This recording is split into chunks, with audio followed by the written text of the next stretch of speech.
The art room smelled like dust and forgotten dreams. Alara Wren sat cross-legged under the wide window, sketchbook balanced on her knees. Her pencil moved in soft, nervous strokes, though she wasn't really drawing anything. The fire drill had ended 20 minutes ago. The hallway outside had gone quiet. She had missed the all clear. Again. Typical. With a sigh, she tucked a loose strand of hair behind her ear and stood, making her way to the door. She twisted the knob. Locked. Panic flared. She rattled it harder, heart pounding. "Hey," a voice called from somewhere near the storage cabinets, "you're stuck too." Alara froze. From the shadows, Aiden cross-stepped into the light, his hands shoved deep into his pockets, his soccer jersey rumpled, his smile tired. Golden boy. Shining star. Everyone's favorite. Except right now, he looked just as trapped as she felt. "I think they forgot about us," he said, giving a sheepish shrug. Alara opened her mouth, then closed it again. Her voice didn't work around people like him. Aiden didn't seem to notice. He sauntered over and gave the door a few hard pulls.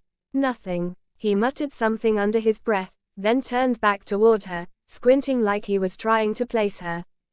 "You're, Alara, right, the art girl." She nodded, clutching her sketchbook tighter.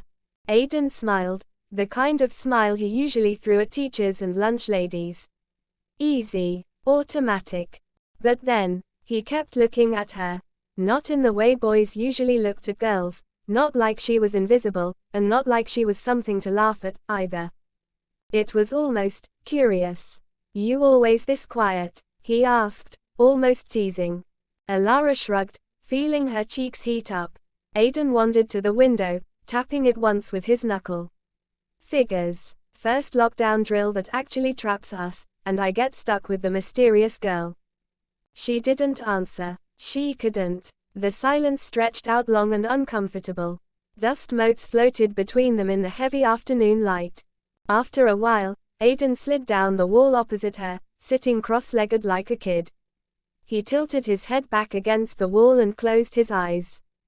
And for a minute, Alara let herself look at him.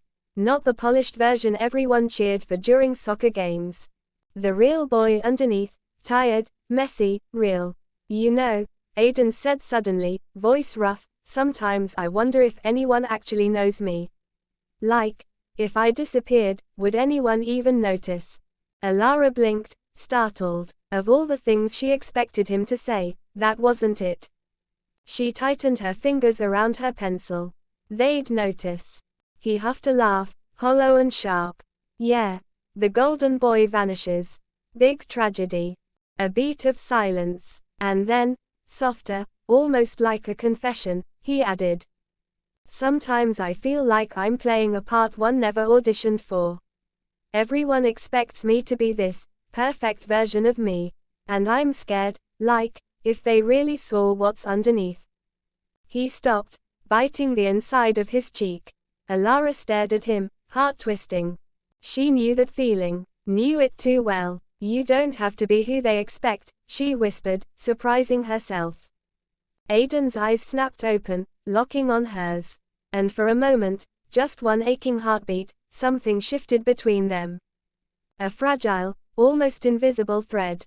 Aiden sat up straighter, studying her like he was seeing her for the first time. The sharp cheekbones hidden behind messy hair.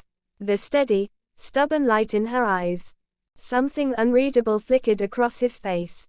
Before either of them could say anything more, the door rattled, keys jangling. Finally, Aiden muttered, already grabbing his backpack. The door creaked open. Voices floated down the hall. And just like that, he was gone. Not a glance back, not a word. Alara stood frozen in the empty room, the warmth of his gaze already fading like smoke. Her sketchbook slid from her fingers, pages fluttering like broken wings. And all she could think was, "I shouldn't have said anything."